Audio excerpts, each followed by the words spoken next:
नमस्कार साथियों, आप सभी का स्वागत है। आज के इस विषय में हम मनोविज्ञान के बारे में अध्ययन करने वाले हैं। तो जो इस साथी इस चैनल पर पहली बार विजिट कर रहे हैं, इस चैनल को सब्सक्राइब कर लें, जिससे हमारी आने वाली वीडियो का नोटिफिकेशन आपको प्राप्त हो सके। तो चलिए शुरुआत करते हैं मनोविज्ञान के बारे में। मनोविज्ञान की परिभाषा है किसी भी विषय वस्तु को देखने पर मन में उत्पन्न विचारों का क्रमबद्ध एवं सुव्यवस्थित अध्ययन मनोविज्ञान कहलाता है। मनोविज्ञान शब्द का सर्वप्रथम प्रयोग रुडोल्फ गॉयकल ने अपनी पुस्तक साइकोलॉजिया में 1590 में किया, लेकिन मनोविज्ञान का जनक अरस्तू को कहा जाता है। मनोविज्ञान अंग्रेजी के साइकोलॉजी शब्द का हिंदी रूपांतर है, जिसकी उत्पत्ति लैटिन भाषा के दो शब्दों साइकी और लोगस से मानी जाती है।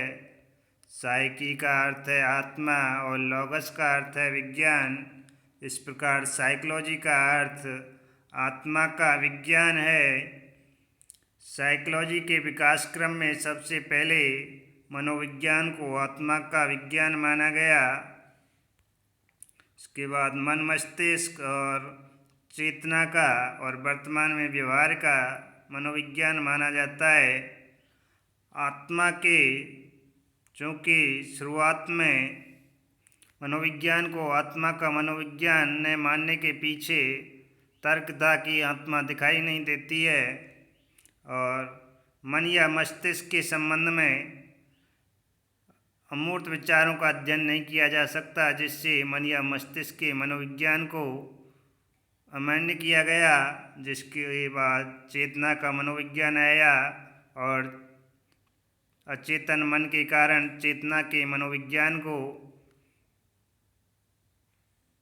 प्रमुखता नहीं दी गई और इसके बाद में व्यवहार का मनोविज्ञान आया और कोई भी कार्य है वह व्यवहार होता है, जिससे वर्तमान में मनोविज्ञान को व्यवहार का मनोविज्ञान माना गया है।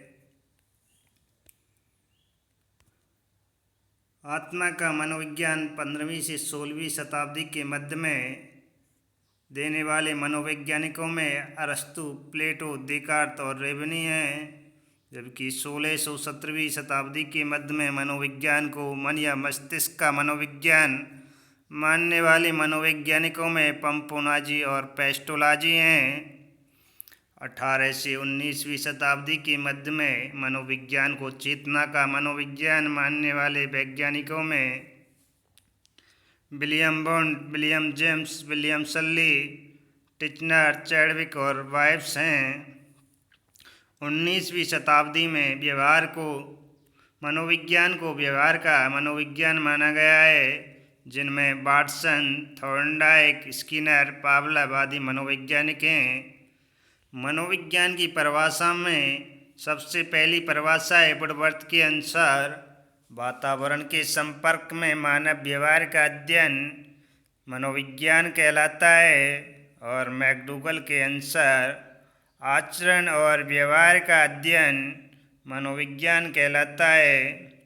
क्रो के अनुसार मानव व्यवहार और मानव संबंधों का अध्ययन मनोविज्ञान कहलाता है। क्रो के अनुसार दूसरी परिभाषा है 20वीं शताब्दी बालकों की शताब्दी है। स्किनर के अनुसार अनुभव और व्यवहार का अध्ययन मनोविज्ञान कहलाता है, जबकि वाटसन ने मनोविज्ञान को व्यवहार का विज्ञान माना है। जेम्स डेवर के अनुसार मानव एवं पशु के व्यवहारों का एक साथ अध्ययन मनोविज्ञान कहलाता है। इसके बाद है मनोविज्ञान की प्रकृति। मनोविज्ञान की प्रकृति मनोवैज्ञानिक होती है, क्योंकि इसके नियम व सिद्धांत सार्वभौमिक होते हैं। इसमें मानव व्यवहार की भविष्यवाणी की जा सकती है। प्रयोगात्मक मनोविज्ञान का जनक विलियम वुंट को माना जाता है। मनोविज्ञान की प्रयोगशाला की स्थापना 1879 में लिप्जिंग शहर में जर्मनी के कार्ल मार्क्स विश्वविद्यालय में की गई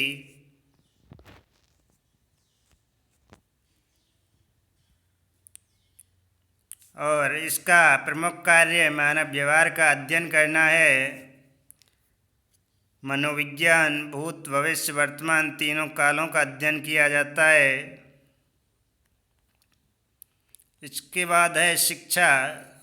शिक्षा शीर्षक पुस्तक की रचना स्वामी विवेकानंद के द्वारा की गई। शिक्षा शब्द की उत्पत्ति संस्कृत की शिक्ष धातु से मानी जाती है, जिसका अर्थ है सीखना या सिखाना। बालकों की जन्मजात शक्तियों का विकास करना ही शिक्षा है। शिक्षा शब्द अंग्रेजी के एजुकेशन का हिंदी रूपांतर है। यह लैटिन भाषा के एजुकेटम से बना है। ई का अर्थ है आंतरिक और ड्यूको का अर्थ है बाहर निकालना। इस प्रकार इसका अर्थ होता है आंतरिक शक्तियों को बाहर प्रकट करना। स्वामी विवेकानंद के अनुसार शिक्षा की परिभाषा है मनुष्य में पहले से विद्यमान अध्यात्म तत्व की पूर्णता ही शिक्षा है।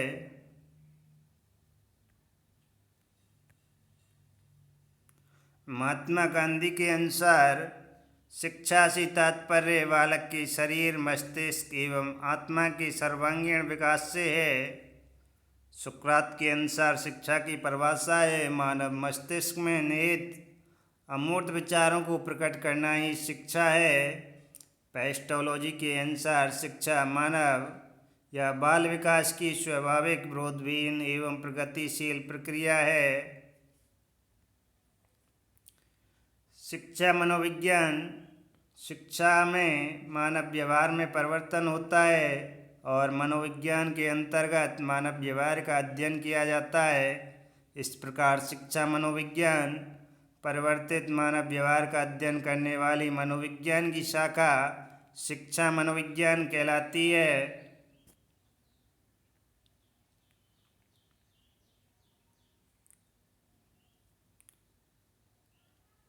शिक्षा मनोविज्ञान का उद्भव रूसो की प्रकृतिवादी विचारधारा से माना जाता है। रूसो का विचार था कि बालक बालिकाओं को प्रकृति की गोद में स्वतंत्र रूप से छोड़ दिया जाए। यदि वे अच्छा कार्य करेंगे तो प्रकृति पुरस्कार देगी, अन्यथा दंडित करेगी। शिक्षा मनोविज्ञान में सर्वप्रथम संप्रत्यय जॉन लॉक ने दिया। बालक का मस्तिष्क कोरी स्लेट के समान होता है और बालकों को किसी भी उम्र में कुछ भी सिखाया जा सकता है। 1890 में विलियम जेम्स ने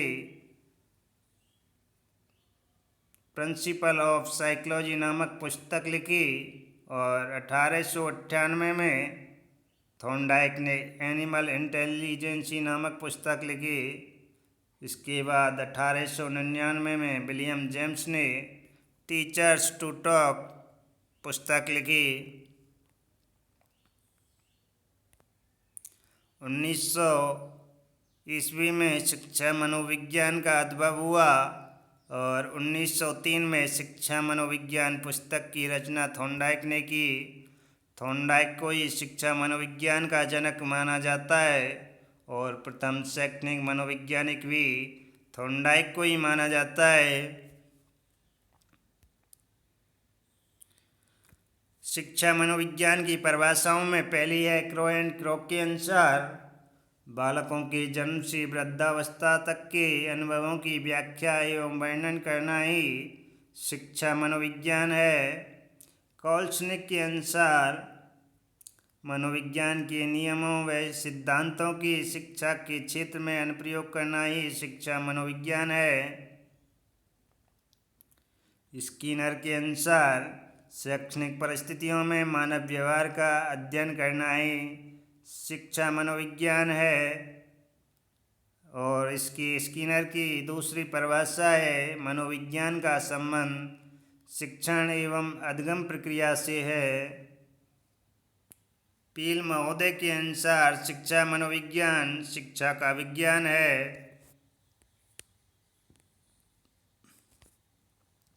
इसके बाद है शिक्षा मनोविज्ञान की प्रकृति।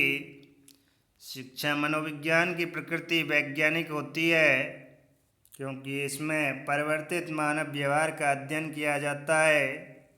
इसके नियम व सिद्धांत सार्वभौमिक होते हैं। इसमें भविष्यवाणी की जा सकती है। इसके अंतर्गत क्यों, क्या, कब, कैसे की जानकारी देता है। शिक्षा मनोविज्ञान मनोविज्ञान की अनुप्रयुक्त व्यवहारिक शाखा है। इसके बाद है अगला टॉपिक है अधिगम।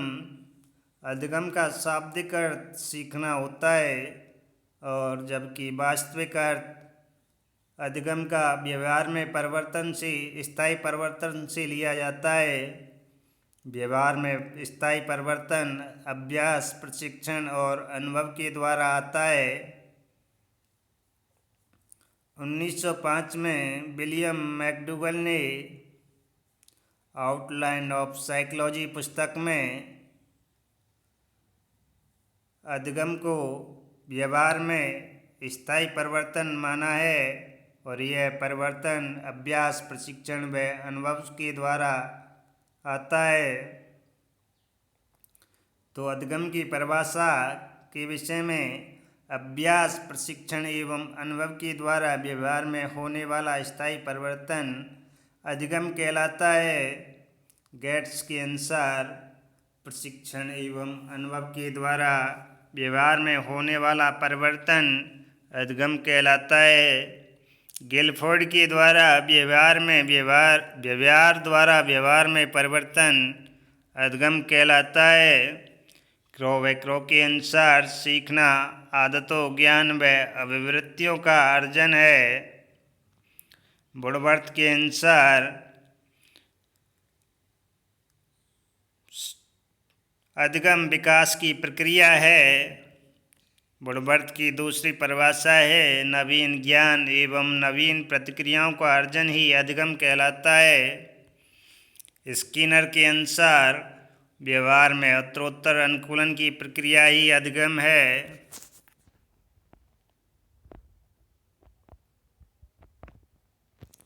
इसके बाद है अधिगम की विशेषताएं।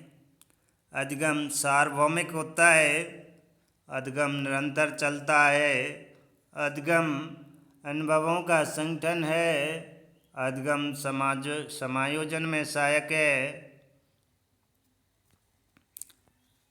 अधिगम प्रशिक्षण द्वारा संभव है, और अधिगम सदैव उद्देश्यपूर्ण होता है।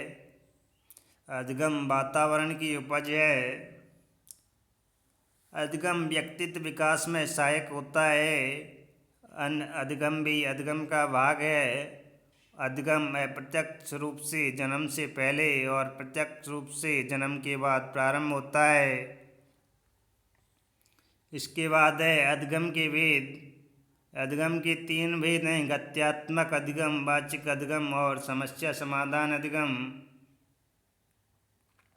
पहला है गत्यात्मक अधिगम। जब कोई भी व्यक्ति शारीरिक रूप से गतिशील रहते हुए सीखता है तो उसे गत्यात्मक अधिगम कहते हैं। जैसे साइकिल चलाना गत्यात्मक अधिगम है। और वाचिक अधिगम, जब कोई भी व्यक्ति शब्दों की सहायता से किसी भी विषय वस्तु का अधिगम करता है तो वह वाचिक अधिगम होता है, और मनुष्यों में सर्वाधिक वाचिक अधिगम होता है।